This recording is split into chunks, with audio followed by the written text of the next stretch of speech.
My name is Philippe Tortel. I'm a professor and head of the Department of Earth, Ocean, and Atmospheric Sciences here at UBC, and I'm leading the UBC Future Minerals Initiative. The project started about 4 or 5 years ago, shortly after I became head, when I realized that there was a lot of really interesting research going on at UBC around mineral resources and mining, but a lot of that work was happening in separate departments. So part of the motivation for coming together was to unite all of that different work into a more interdisciplinary perspective, and at the same time recognizing that a lot of the mineral resources were going to be developed on Indigenous lands, and realizing that there was a real need for education and research that was aligned with Indigenous priorities.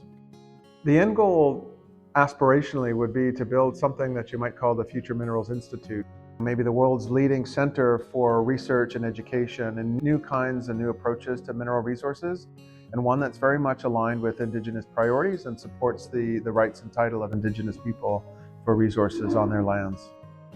There is a lot of alignment with the UBC Strategic Indigenous Plan, and I'll say an offshoot of this is a program of education that we're working to build with the so-called Three Nations partnerships. That's the Tahltan, the Kaska, and the Tlingit in northern British Columbia.